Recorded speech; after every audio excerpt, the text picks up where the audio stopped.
Have you ever set a goal for your team only to find it fizzle out before the quarter ends? Maybe you've been handed down some very vague objectives from up above, leaving you and your team frustrated, confused, and spinning your wheels. Welcome to Shedding the Corporate Bitch, where we cut through the noise and really focus on what drives results. I'm Bernadette Boas, executive coach, and I am dedicated to helping corporate professionals just like you to lead with clarity, purpose, and impact. In today's episode, we're diving into the art of effective goal setting. For a team, goals really provide clear direction, motivate team members to work together and enhance collaboration, and enables measurable progress, ultimately leading to better overall results and a stronger sense of purpose within the team. Without them, teams can really lack focus and struggle to achieve optimal performance. So we're going to discuss why most goals fail and how to craft not only powerful SMART goals, but really powerhouse SMARTY goals. And what are the key do's and don'ts to avoid the pitfalls that derail even the best intentions? And lastly, what tools can you be using in order to enhance your goal setting and execution? Whether you're managing a team, a project, or your own career trajectory, this episode will give you actionable strategies to set goals that inspire action and deliver results. Let's dive in. Welcome to Shedding the Corporate Bitch, the podcast that transforms today's managers into tomorrow's powerhouse leaders. Your host, Bernadette Boas, executive coach and author, brings you into a world where the corporate grind meets personal growth and success in each and every episode. With more than 25 years in corporate trenches, Bernadette's own journey from being dismissed as a tyrant boss to becoming a sought-after leadership coach and speaker illustrates the very essence of transformation that she now inspires in others with her tips, strategies, and stories. So, if you're ready to shed the bitches of fear and insecurity, ditch the imposter syndrome, and step into the role of the powerhouse leader you were born to be, this podcast is for you. Let's do this. I have to admit, I have been a very intentional goal setter for a very long time, making sure that I'm thinking through intentionally and purposely what it is I want to pursue and achieve and why that is, and getting it down on paper in a very specific, clear, and measurable way in order for me to really know that each and every day when I get up, I know what I need to be doing. And that's what I want for you and your team, to really understand why is it you're getting up each and every morning to go to work your little tail off, and to achieve your goals, achieve a bonus, achieve a promotion, whatever the case might be. But I want you to keep in mind some very common sayings that are out there that when you really think about it and you consider your focus on goal setting and execution and achievement, they very well might be true. The first one being dreams without goals are just dreams. Think about that. Dreams without goals are just dreams. Without a plan, without thought, without measurements, they are just dreams. And then lastly, goals without a plan are just wishes. So we have dreams without goals are just dreams. Nice to haves, wannabes, hope, those kind of things. And goals without a plan are just wishes. Yes, you might define a goal, but if you don't actually put together a plan that once again is actionable, measurable, time-bound, etc., then they're just wishes that you would want to achieve. So think about it. There's been times over the years where I have stated to myself, okay, I want to get a particular client. I want to lose weight. I want to complete mini or sprint triathlons. And yet I really never put a plan in place in order to achieve those things. I have a number of clients who will do the same at the beginning of the year, lay out exactly what they want to do from a goal perspective, but then it's too general and too vague. And therefore, there's really nothing that they're focused on to start executing against, measuring, and achieving. And then they wonder why they fall flat or even they give up on them or fail on them. So what we want to be sure that we all are doing is being very intentional, very thoughtful about the planning, about the defining of your goals. So they are a tool that gives you energy and focus and excitement about what it is you're looking to pursue and achieve. Now, let's talk about the benefits of goals. There are some experts out there that basically will state that you don't need to have goals to be successful. And that is one's opinion.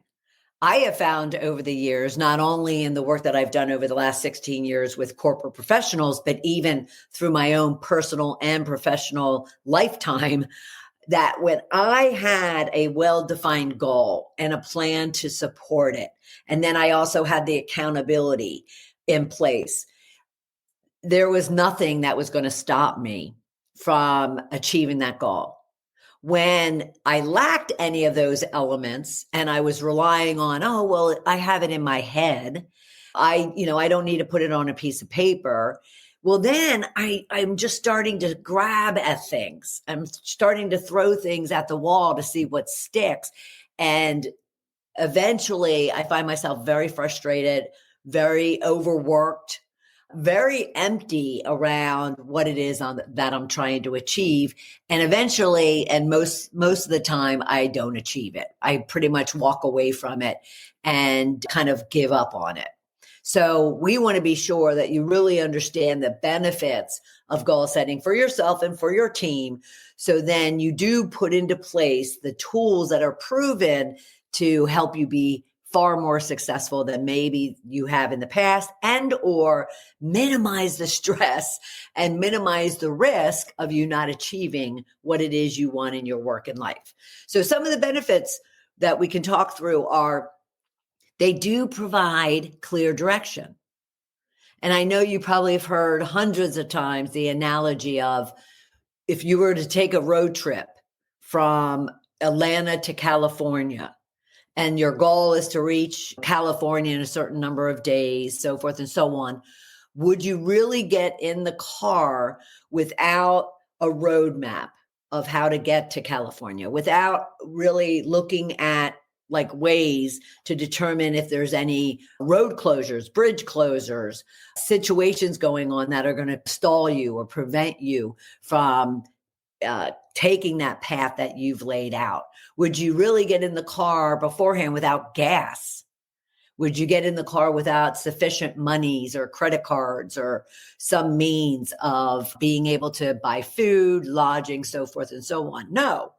If you have a goal of going from Atlanta to California, you're most likely going to sit down and really lay out what it is you need, how you're going to get there, what are the roadblocks and the challenges and the objections that you're going to get along the way, so forth and so on. So that's why goals really provide, literally in some cases, very clear direction. All right.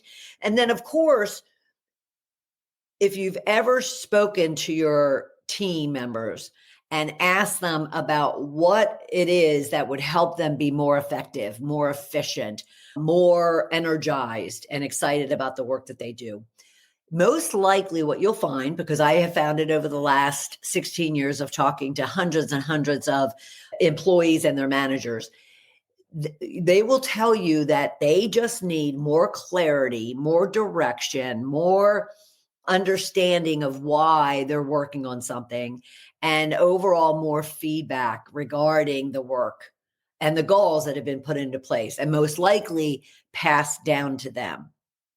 So it also provides your team members, which is what you really as a leader should be focused on. It provides your team members that confidence, that clarity, that focus, that certainty, and even trust in you that you have a plan. You know what it is that you're all trying to achieve, and you're going to be supportive and successful in getting them there. Not to say that there won't be ups and downs along the way, but at the same time, along with your plan where you make adjustments and take off things, add things, it builds that confidence and trust that you will get them to the end point, to the success line. Okay. And of course, that motivation creates the energy in them, the confidence, the excitement. At the same time, it really ensures that there's keen collaboration amongst you and the team members and amongst themselves. So you meet with the team, you provide the overview of the goals, maybe a detailed drill down of how you're going to measure, what actions need to be taken, when things need to be done, who's going to be assigned what. And then that helps them together to collaborate, to discuss any issues or challenges or ideas or options as they go to execute and achieve a task, a project, an overall goal. It really enhances collaboration. And of course, you're going to have a tool that you can then use to measure the progress that you and the team are making.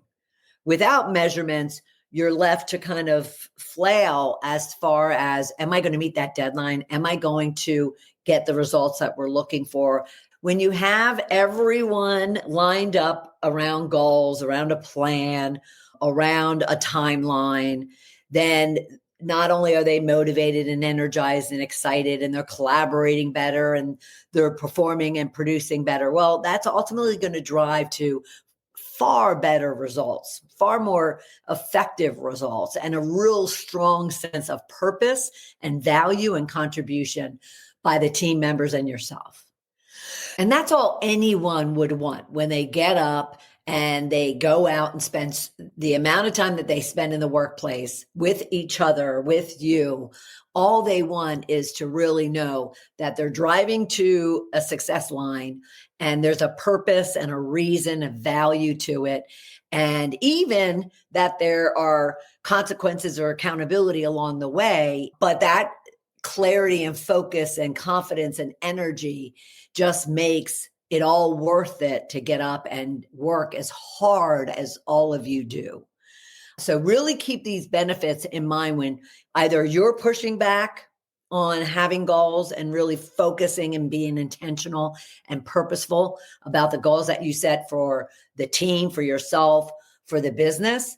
At the same time, keep it in mind what your team members need in order to feel as if they are organized, structured, and have purpose. Okay. Keep these benefits in mind. Now let's look at why, even if you have goals in place, why they may fail you. What might get in the way of you actually optimizing those goals to the point of achieving them. The very first one that I run across all the time with my clients is that their goals are very vague. So let's make it simple. Someone might say to me, I want to lose weight. I want to get fit. I want to get a raise. I want to get promoted. I want to improve employee engagement or improve manager effectiveness. And that's where they leave it. Therefore, my job is to then ask question after question after question to make sure it's a very powerful, very specific, very action-oriented type of goal.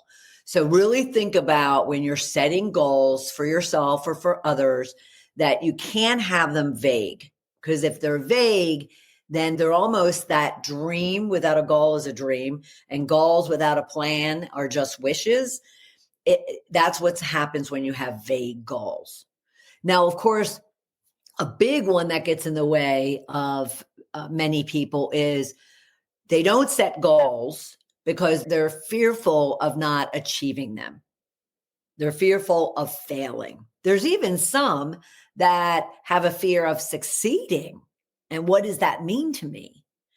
So really think about if you are pushing back or resisting, or you don't see the value, even after our conversation, then really think about what is it within yourself that might be causing you to not want to not only define the goals, but commit to them. One of the reasons why many people fail in their goals, they're not fully committed.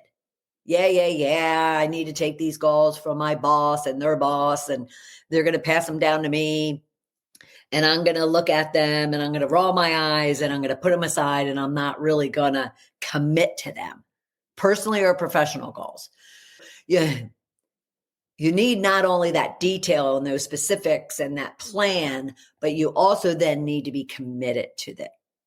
And if you see one of your team members flailing around working toward that goal, buying in on that goal, pursuing that goal, then a question you might ask them is, do you have a concern about this goal? Do you have a concern about the work that needs to be done, when it needs to be done, how it needs to be done, how we're going to measure the success of it, so forth and so on, to really understand and get within them as far as, is there this apprehension due to fear of failure, they're not committing, so forth and so on.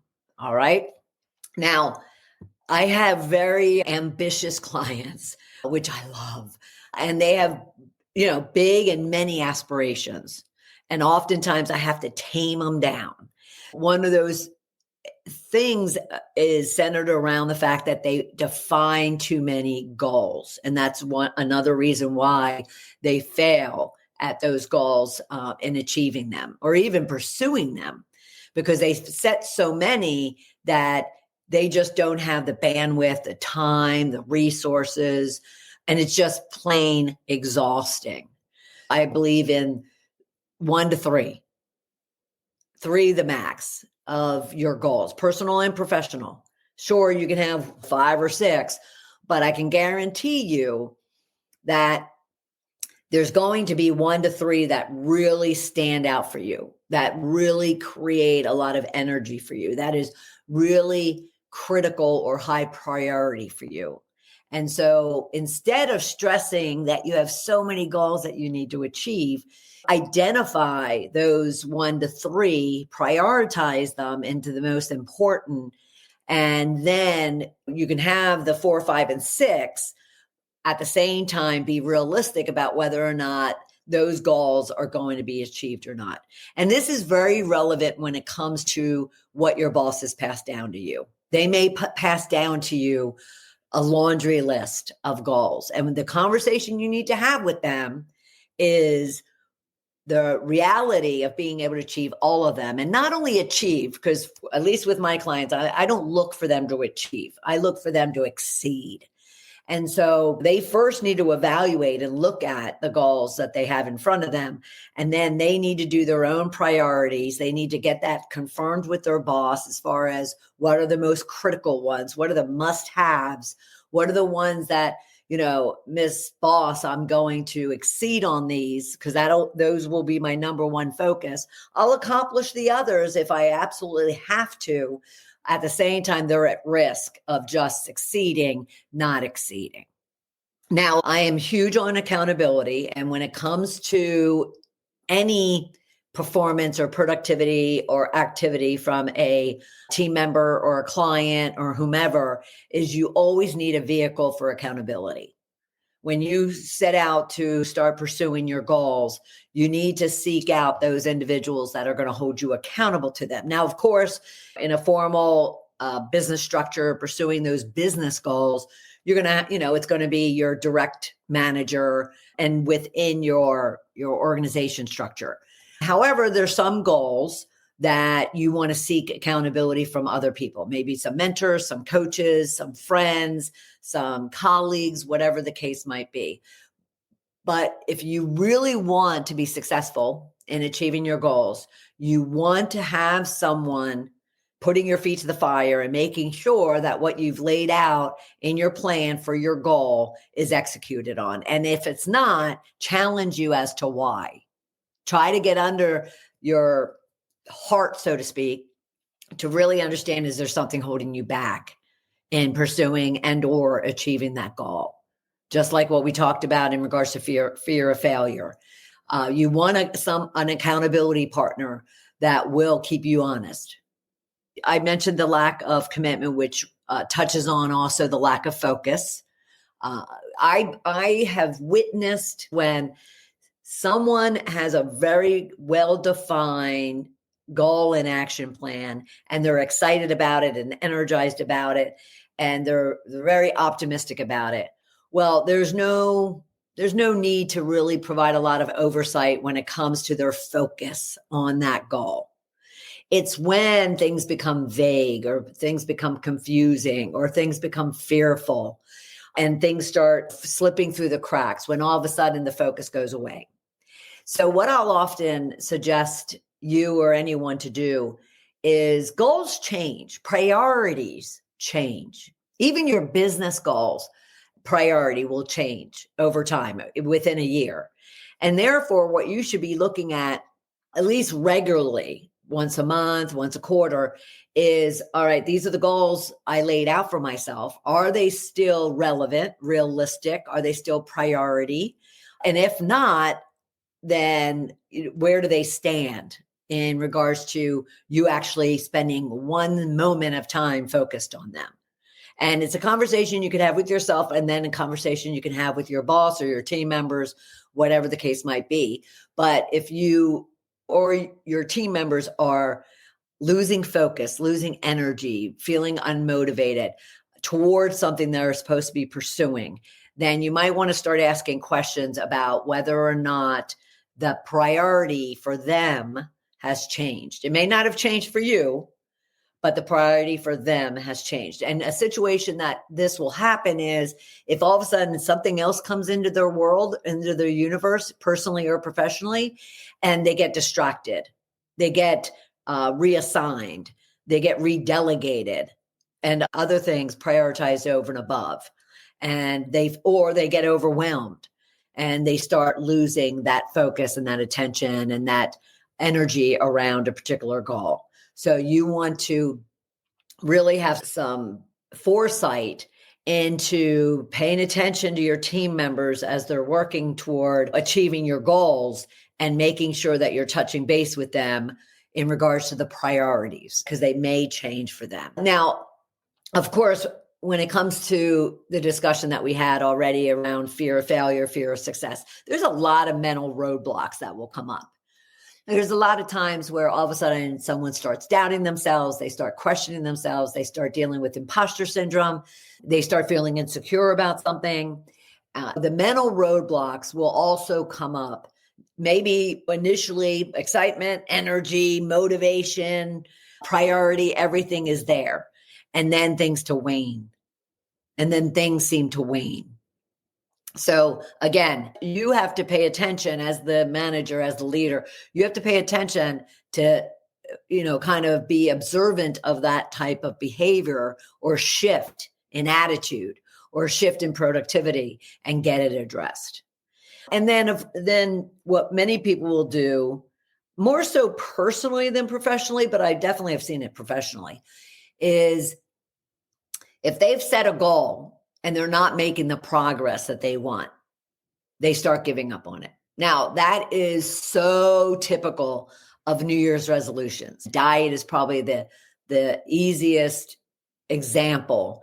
Is if someone sets a goal to lose a certain amount of weight and they're going to commit to this particular diet and fitness program, and 1 week in, 2 weeks in, 3 weeks in, 4 weeks in, they're not seeing the progress that they expect or they want, then all of a sudden that'll be very demotivating and they can often give up on their goals. It's why they say the majority of individuals give up on their resolutions within the first 17 days of the new year. If you really think about it, if you evaluate yourself as to why you might have let the resolution or goal that you set go by the wayside, you might want to really spend some time considering why. What was it that was lacking? Was it your motivation? Was it the plan?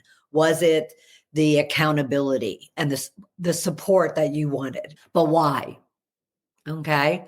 So really consider all those various reasons as to why a goal or a set of goals might fail, and really consider, okay, then what do you need to do in order to kind of put a warranty in place that will keep yourself and others motivated and energized around a goal that you have to pursue and achieve. And then you touch base and assess and readjust as you go.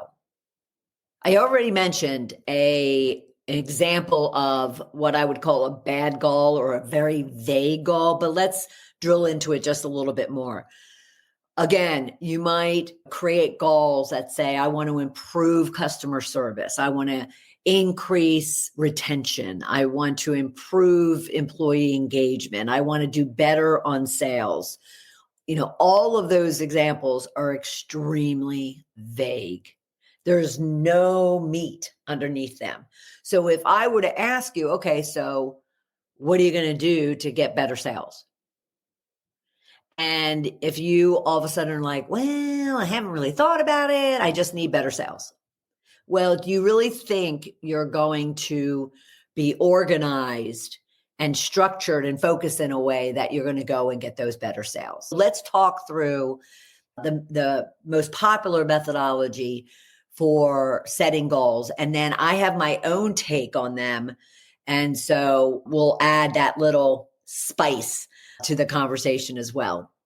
The most popular methodology out there for setting goals is SMART, and it's an acronym, and it stands for specific, S, M for measurable, A for actionable, R for, I say, realistic, others will say relevant, and T for time bound. So again, specific, measurable, actionable, realistic, and time bound. If you were to take that, I want to do better on sales, and you start asking yourself questions. Okay, I need to be more specific. What does being better on sales mean? Is it being better on sales in a particular product or set of products or services or a combination of? Is it better sales by a certain industry or a certain target market or a certain, type of customer? Is it, doing better on sales locally, internationally? What does it specifically mean when you say you want to do better in sales? And then the M, measurable, would be, okay, so what does that look like? What are your sales today? And what is the goal that you want to achieve? What's that percentage of improvement? What's that revenue? Maybe what's that profit? What's the cost? All the measurements. How many customers? How many customers in a particular market? How many customers in a particular industry? Get as discrete as possible when it comes to how you want to measure your success. Okay, so measurements. Then there's actions. What are you going to do? What are those actions you're going to take in order to realize those specifics and those measurements? So you come up with an action plan, right? Then I want people to then look at whether or not the goal that they've set for themselves is realistic. So I use realistic because in a lot of cases, my clients, and at times in my life, myself, are not realistic about the goals that they're defining or the specifics, measurements, and results that they're looking for. And so I, simply ask, all right, let's walk through each and tell me, is it realistic? Is the goal realistic? Are the measurements realistic? Meaning in the example of sales, can you achieve that percentage of increase when you've struggled to accomplish it over the last 1 to 3 years? Is it realistic that you can get into this market when you've never been in this market before? Or, go after this target customer that is very hard to get into, whatever the case might be. But you really want to challenge yourself to make sure that you're realistic about the goals that you're setting. Now, as a coach, would I want you to, have stretch goals and, have those really heightened goals? Absolutely. But I don't want you failing. You don't want yourself failing. You don't want team members failing. So the realistic test is to ensure that you're creating an opportunity for you to be successful, not to downsize or deflate your goals and the stretch that you want or the achievement that you want, but more so just be sure you're realistic. Examples are that I see in the workplace are, I want to be promoted to this position, like a vice president position. And right now they're a manager, and there's like two levels in between that. And that's not necessarily unrealistic, but then the time bound comes in.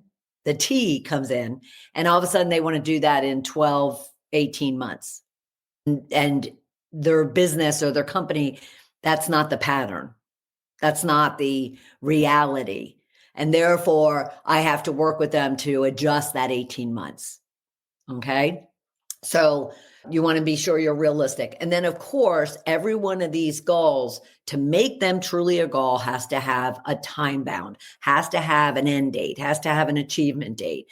And you could go as far as even taking that action plan and getting milestones in between the start and the achievement. But they have to have due dates in order for it to be really a goal.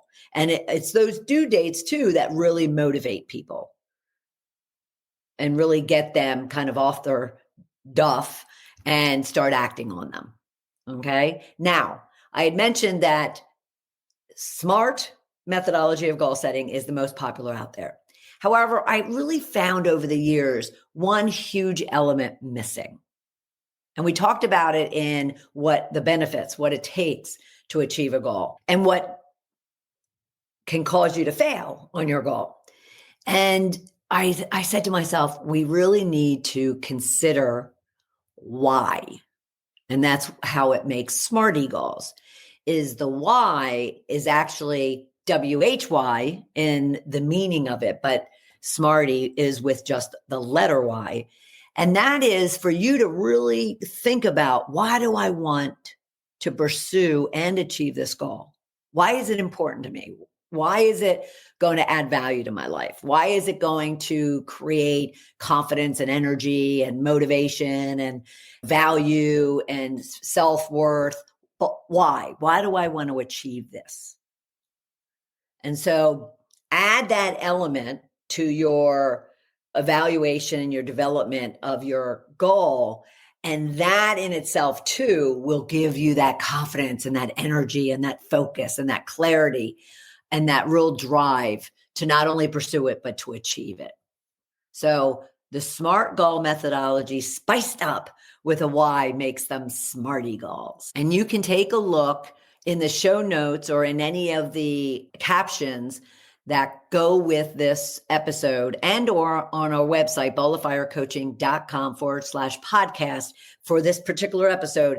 And you'll be able to also download a template for you to be able to create your SMARTY goals. Let's talk about the do's of goal setting and why, again, it's beneficial for you and your team to have goals, to collaborate together on goals, and then obviously to pursue and achieve those goals. Well, one, it creates collaboration amongst team members in the definition of those goals and in obviously the pursuit and the achievement of them. Now, of course, there are some goals that are passed down and there's really no changing them. However, they are typically in the beginning state of being a SMART goal, in that they tell you that you have a certain sales revenue to achieve, or an efficiency or a productivity measurement to achieve, but they don't necessarily tell you the how. They don't necessarily tell you the when, at least the milestone when. And so then that's when you and your team can come together and collaborate. All right, these are the goals that we have for the year. And let's walk through each of them and let's really drill into creating these into SMARTY goals. So collaboration's huge. Then what you should be doing is taking those big goals and splicing them up into smaller, more manageable, more achievable goals. So again, let's go back to an easy one around, I'll use the diet, and then I'll even use that promotional goal that I mentioned earlier. So the diet, so many people fail at diets because they say, okay, I want to lose 25 pounds before the end of the year. And it's February. And the next thing you know, they say to themselves, you know what? I've got till December to achieve this goal. So I'm going to hold off until March. And then I'm going to hold off until August. And then this is too hard. I'm going to just hold off and work it even slower until November. And then December comes around and they haven't achieved their goal. So you want to say to yourself, all right, I do want to achieve 25 pounds by the end of the year. But for this month, I want to lose 5 pounds. And then the next month comes around, I want to lose X amount of weight. I want to get into the gym X amount of days per week, so forth and so on. When it comes to the career, I want to go from manager to vice president, and we reset the expectation. So I want to do that within 36 months. And we've defined what it is that we need to do. Well, 36 months seems like forever. So that's going to cause someone a lot of stress. So I need to, for the next 10 months before the end of the year, I want to get to that next promotion from manager to that director position. And therefore, what do I need to do? What measurements am I going to judge my progress on? When do I want to do some of those actions? So you take the big goal that you have for yourself, personally or professionally, and you cull it down to something that's more manageable. And then, of course, what you need to do next is you need to be reviewing, assessing, adjusting, and really being honest about the progress that you're making. And we all kind of have our starts and our accelerations, and we have our deaccelerations. And it's not meant for you to beat yourself up or for you to judge yourself or to give up. It just says to yourself, okay, so I had a little bit of a slip. I need to catch up. How am I going to do that? And then I'm still on track to achieve my goal. Or I realize that goal that I set, especially from a realistic perspective, wasn't. And therefore, I'm going to adjust the measurement, the end result, in order to be more realistic so I am successful in achieving that goal.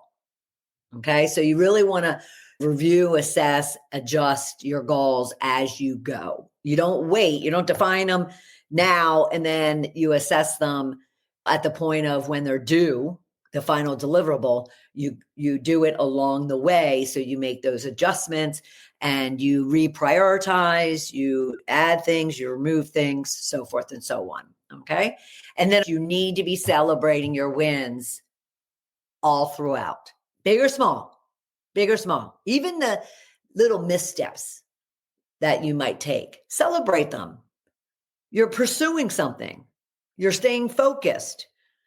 Yes, you might, not have considered something, and therefore that's what caused you to have as a little slip. But at the same time, you're working it. So celebrate your wins. That'll give you the energy and the confidence and the excitement to stay on point. Now, what are some don'ts that you need to keep in mind?